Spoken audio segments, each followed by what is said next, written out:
gun owners love to think of ourselves as the good guys, all right? The responsible ones, the silent professionals, the sheepdogs.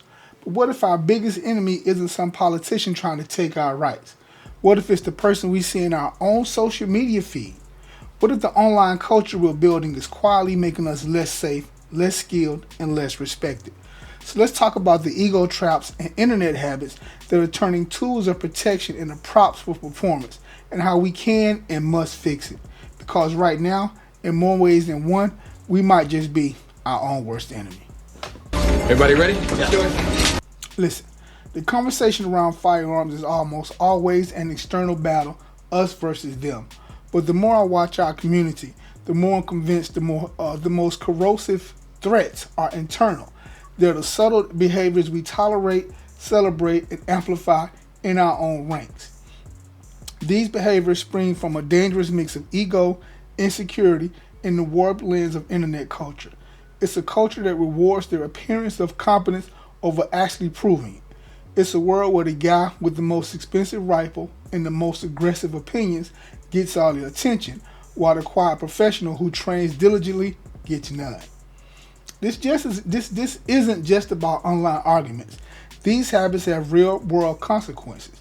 They lead to skill fade, where shooters stop learning because they think they know it all.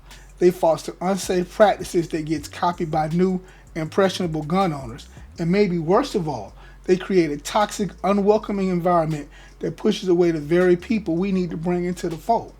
The millions of new, diverse gun owners looking for guidance, not judgment. The face of gun ownership is changing, yet too often the attitude isn't. Alright, so listen.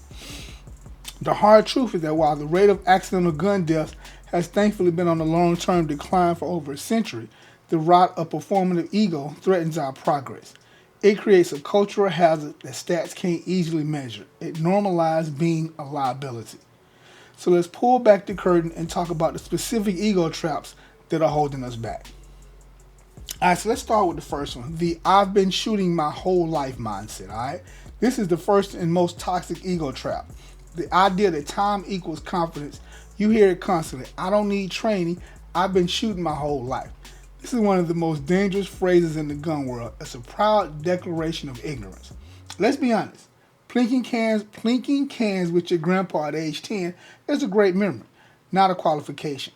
Fighting a rifle a few times a year for decades doesn't make you an expert. It just means you've been practicing the same bad habits for a long time. While many gun owners have experience, formal training is another story. Some surveys suggest that around 61% of owners have had some formal training, but that data indicates the number could be much lower, leaving a massive portion who haven't. 61% ain't really a lot. This mindset actively prevents growth. The shooter who thinks they know it all is unteachable. They'll dismiss a new technique, scoff at a class they think is too basic, and will never put themselves in a position where their skills are truly tested and found lacking. They are masters of their tiny comfort zone. On a square range, they might look okay, but add a little stress, a timer, a complex drill, God forbid, a real defensive scenario, and that lifetime of unvetted experience crumbles. The brain under duress defaults to its highest level of training. If that training is non-existent, the outcome can be disastrous. This ego chooses stagnation over humility, and it's a mindset that has to go for the community to get smarter and safer. All right, so next is the look at my setup syndrome. All right, scroll through any gun-focused social media and you'll see it. The flex culture, spotless, expensive rifles that have never seen mud, handguns dripping with so much aftermarket parts their own manufacturer wouldn't recognize them. This is the look at me setup syndrome. Look at my setup syndrome, and it's turning our community into a fashion show where the price tag is mistaken for skill. This culture pushes a flawed equation. Ownership equals competence. It tricks new owners into believing the first step to being a capable protector is dropping $1,000 on a high-end rifle and a full tactical loadout. While there are an estimated 390 plus million civilian-owned firearms in the U.S., the simple act of buying a gun is being confused with the ability to use it. The main reason most people own a gun is for protection, yet the culture pushes them toward props, not practical skills. The real danger? A massive misallocation of resources. That $2,000 for a boutique rifle could have paid for multiple high quality training courses. That $500 red dot could have bought thousands of rounds of meaningful practice. This syndrome encourages people to buy the appearance of readiness instead of investing in the process of becoming ready. Social media rewards it, pushing the shiniest gear to the top of the feed, while a video of someone mastering a critical drill gets buried. It's a culture where people spend more time arranging their gear for a photo than actually using it. This is how you create the mall ninjas, overloaded with expensive, unused equipment, but lacking the fundamental skills to use any of it. Alright, so now let's talk about the unsafe gun handling for views. This is maybe the most infuriating trend of all, normalizing unsafe gun handling to create content. It's the YouTuber who sweeps their own hand with the muzzle while doing a review. It's the influencer posing for a selfie with their finger on the trigger. It's the creator who quietly racks the slide and says, "Don't worry, it's unloaded," without ever doing a visual and physical check for the camera. Every one of these is a blatant violation of the most basic rules of firearm safety. Yet they happen constantly, broadcast to thousands, sometimes millions of impressionable viewers. When new owners see someone who they look up to handling a gun with casual disrespect, it teaches them that the four safety rules are optional. The excuse is always the same: "I'm a professional," or "I'm comfortable with my gun." But comfort is the enemy of safety. Complacency is where discipline breaks down. The problem extends to showing off unsafe storage. A picture of a handgun on a nightstand may look cool, but it promotes a practice with devastating consequences. So these habits built for cameras are the same ones that will default off camera. Every time an influencer gets sloppy, they're giving thousands of people permission to do the same, trading the safety of the community for a few seconds of online engagement. Alright, so next let's talk about speed over control, the shot timer ego. Alright, so the shot timer is an incredible training tool. It adds stress, measures performance, and tells the unvarnished truth. But in the hands of an ego-driven shooter, it becomes an instrument of self-deception. This is the trap of prioritizing speed over everything else: accuracy, control, and safety. We've all seen it. You've seen it. The shooter who hits the timer and unleashes a frantic, uncontrolled string of fire. The muzzle flips and they look at the timer with a proud grin, bragging about a sub-second split. The problem? The target looks like it was hit with birdshot. Only a few rounds are where they need to be, and several missed entirely. In the real world, that is catastrophic failure. Right? Every missed shot represents a round with a lawyer attached to it. This mindset treats defensive shooting like a game where the only goal is to make loud noises as fast as possible. It ignores the fact that only hits matter. A fast miss is worthless. The chase for speed is driven by the ego's desire for a number to brag about. It's easy to post a 0.18 second split than to show the boring, repetitive work of building real trigger control. True professionals know that speed is the byproduct of efficiency. You don't chase it, it just happens when you do everything else right. By putting the cart before the horse, these shooters not only fail to build real-world skill, but they often push the limits of safety, leading to fumbled draws and an increased risk of negligent discharge. They're practicing failure at maximum velocity. Alright, so now let's talk about the gatekeepers, alright? The gear shamers and the caliber war folks. If you're new to guns, you'll meet them almost instantly. The gatekeepers, alright? The self-appointed guardians of what's acceptable firearm, caliber, or piece of gear. They patrol forums and range benches, ready to pounce on any newcomer who shows up with a budget-friendly gun or ask a dumb question. Alright? They're the ones who sneer at the person who proudly brings their first handgun to the range. Maybe it's a high point, and loudly call it junk. They write essays on why carrying a .380 ACP instead of 9mm means you're asking to lose a gunfight. They fuel the pointless caliber wars, arguing over tiny ballistic differences that mean nothing in a real-world defensive encounter. This behavior does the exact opposite of making a community stronger. It creates a toxic, exclusionary environment that drives people away. Think about the new gun owner. They're probably nervous, uncertain, and looking for guidance. When the first thing they get is ridicule, what are they going to do? They'll either leave the community altogether or feel pressure to buy gear they can't afford. This gatekeeping is born from insecurity, the need to feel superior by putting others down. What these gatekeepers don't get is that a person who is safe and proficient with a $200 handgun is a bigger asset is a bigger asset to the Second Amendment than someone with a $3,000 custom pistol who is arrogant, unsafe, a jerk.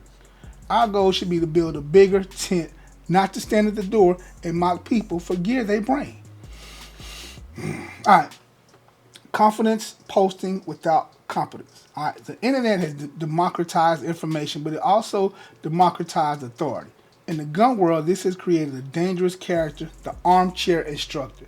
This is the person with no formal training, no real-world experience, and a shallow understanding of firearms who confidently gives advice as if they're a seasoned pro. You know the type.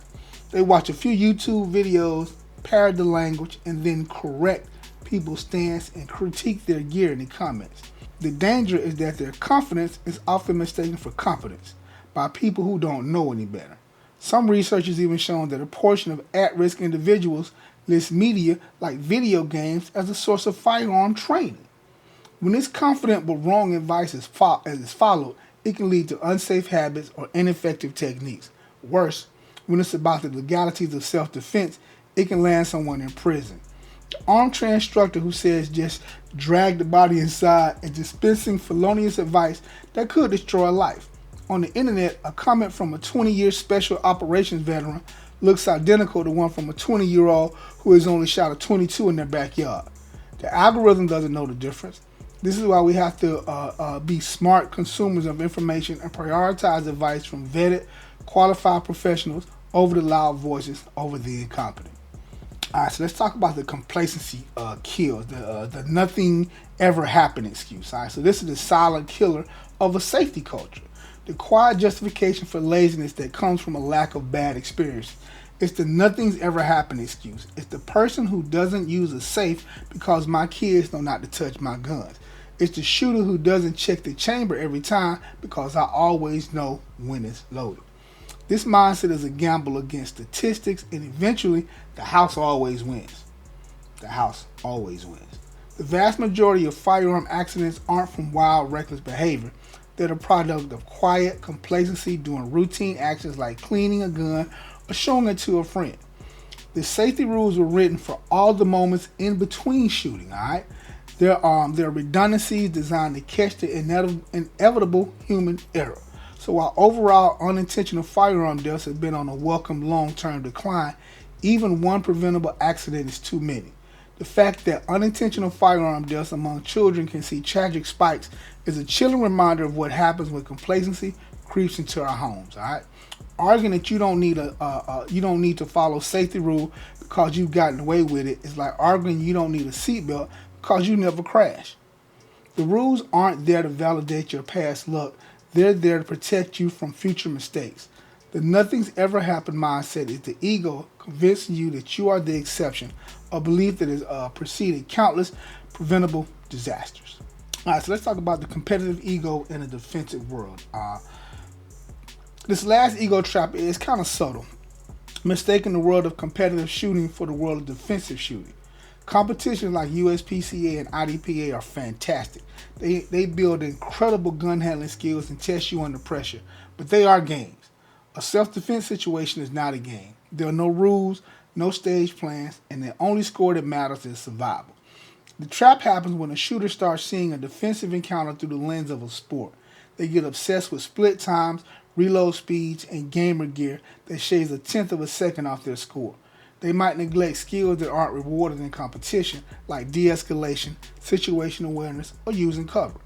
They might practice standing perfectly still while holding down a target, a tactic that could be suicidal in a real two-way fight. A huge percentage of gun owners carry for self-defense, but many are chasing metrics that don't directly translate to surviving a violent encounter. The goal of a defensive shooting isn't to win, it's to stop the threat and go home safely. That might mean firing one shot, or it might mean not firing at all. The competitive mindset can create a shoot-first mentality where the firearm is seen as the first tool instead of the last resort. True defensive skill is a whole toolbox. Avoidance, legal knowledge, and only when absolutely necessary, the proficient application of force. All right, don't let You know he can't talk English. Don't let a competitive ego make you a master of the game, but a novice in the art of survival. All right, so What do? The solution isn't more division, it's a radical dose of humility. It's shifting our focus from performance to competence, from looking the part to being the part. That means embracing training as a lifelong process. It means seeking out qualified instructors and being open to critique. It means spending more on ammo and classes than on accessories you don't need. It means holding ourselves and the content creators we watch to the highest safety standard and calling out dangerous behavior. It means welcoming the tens of millions of new gun owners, regardless of their background or budget, and offering them guidance instead of judgment.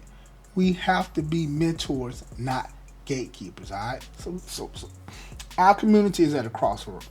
We can continue down the path of performative ego and toxic gatekeeping, or we can choose to be a community of quiet professionals defined by our discipline, not our gear. A community where competence is valued over confidence and safety is more important than speed. A community that understands that the greatest threat to our rights is the perception that we aren't responsible enough to handle them. Let's stop being our own worst enemy. Let's start being the community we claim to be. All right, so I want to know what you think. All right, what's the biggest ego trap you see in the gun community today? Let's talk about it respectfully in the comments. All right, we'll catch you guys on the next one. Don't forget to like and subscribe.